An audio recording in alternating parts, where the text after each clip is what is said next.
This interview is part of the James J. Blanchard Living Library of Michigan Political History.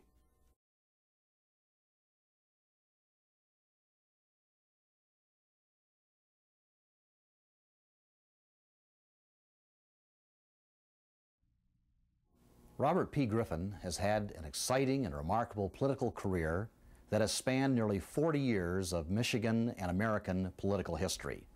United States Representative, United States Senator, author of major legislation, confidant of presidents, Supreme Court Justice of the Michigan Supreme Court. He has been all of these things and more. Bob Griffin was born in Detroit, grew up in Garden City, and graduated from Dearborn-Fordson High School. He served 14 months in the infantry in World War II in Europe. After the war, he graduated from Central Michigan University and the University of Michigan Law School. Bob, what was the spark that caused you to get interested and excited about politics? Well, like you and a lot of others, I know here and there in junior high or someplace, I was perhaps a class president or a student council president or something of that kind, but I don't think I really became interested until I went to the Wolverine Boys State between the junior and senior year I had at Fordson High School. And there, somehow things seemed to come together, and I was a candidate for governor, but I didn't have the support, so a deal was made and I ran for lieutenant governor and was elected and spent the day, as these young people do, you know, every year in the legislative chambers in Lansing. I remember very well the lieutenant governor at that time was Dickinson, as I recall, and I had his office and presided over the state senate. One of the state senators was a fellow named Jim Churchill from over in the Thumb, and later on I would have a chance to appoint him to a federal bench based largely on the experience I had at the Boys State. You then moved to Traverse City after you finished Central Michigan and the University of Michigan Law School and established your practice in Traverse City. And before very long you were again actively involved in politics. What led to your running for the U.S. Congress in 1956? Well, first let me tell you that when I was about to graduate from the law school, John Dethmers, who was on the Supreme Court at that time, had agreed to take me on as his law clerk for a year. And everything was all set. Marge and I stopped in Lansing one time going through town and had a social visit with him. He happened to ask me, well, what are you going to do after you serve your year with me? And I had an answer because Marge and I had been traveling all over the state. And I told him we decided we wanted to live in Traverse City. And he looked for a while. He said, gee, he says, I happen to know that there's only one law firm in Traverse City. And one of the partners in that three-man firm has just left. He said, I think there's an opening there.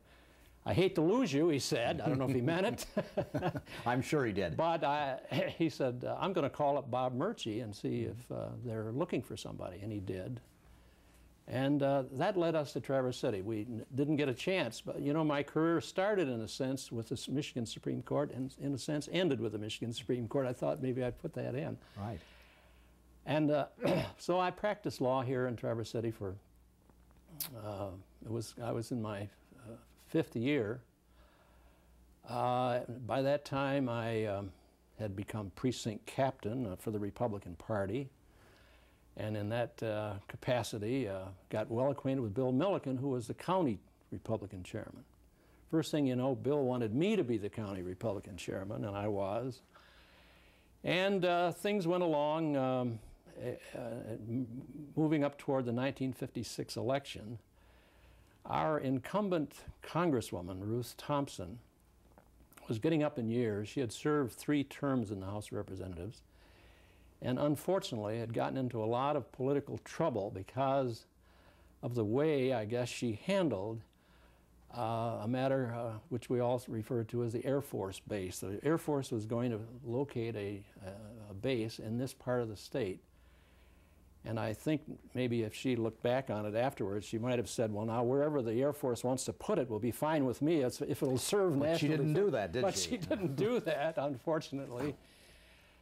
She appeared to make statements that at one point would satisfy Manistee, another point would make Cadillac happy, and then Traverse City was happy, but they were unhappy and pretty soon she had a lot of political trouble. And the Democrats in the meantime had recruited a very good candidate, Bill Baker, who was superintendent of schools in Mesig, well respected. And some of us thought that she was in political trouble. Bill Milliken and I were so concerned that we got on a plane and went down to Washington and tried to talk Ruth Thompson into graciously retiring so that you know, there wouldn't be the problem. She wouldn't have it at all. And on the way back, we thought, well, this is unusual, but we're going to look for a candidate to run against her in the primary. Never for a minute did I think I would end up being the candidate, because we did want somebody from this part of the district. The district ran from Traverse City along Lake Michigan all the way down to and including Muskegon. Ruth Thompson was from that area, the Muskegon area. And we were looking for somebody up in our area. We were looking at different state representatives, and Arnold Lingstrom and others.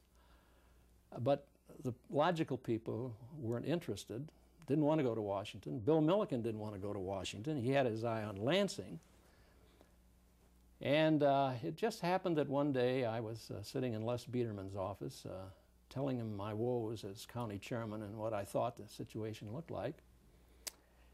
And when I got all done, Les Biederman, incidentally, I should say, of course, was a pioneer, established our radio station up here and the television station, father of the Northwestern Michigan College, and just a great, great guy. He looked at me and he said, well, Bob, why don't you run? And if you do, I'll back you.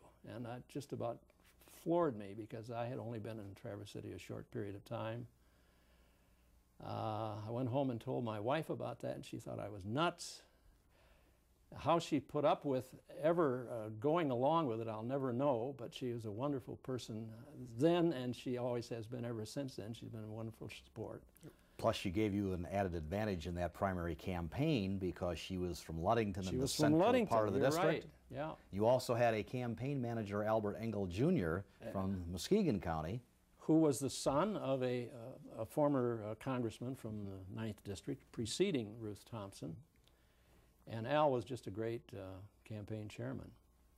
I want to tell you about my wife. She was valedictorian of her high school class in Ludington, valedictorian of her college class in Central Michigan. So I had somebody smart on my side. But here we had 3 young children. One of them was just still in diapers, and not very much income. I never served in public office. I was president of the Kiwanis Club, and I headed up the local Red Cross and a few things like that. But to run for Congress in this kind of a district, it looked like it was an impossible thing to do at the time. And if I were to advise somebody at this stage, I would say, don't ever do it. Don't do it. She had acquired other notoriety because she was, in fact, Michigan's first congresswoman and also a probate judge, and herself a state legislator. That's so right. She was distinguished record. Yes. Mm-hmm. That's right. And of course, in those days, you know, you didn't have these negative campaigns the way you do now, and so I had to, especially running against a woman, be very careful how I conducted myself, and everything was positive. But somehow or other, we put a good group together. They worked very hard, particularly down in Muskegon, and we squeaked through the primary. And once we got through the primary, the chances looked a lot better than for the general election.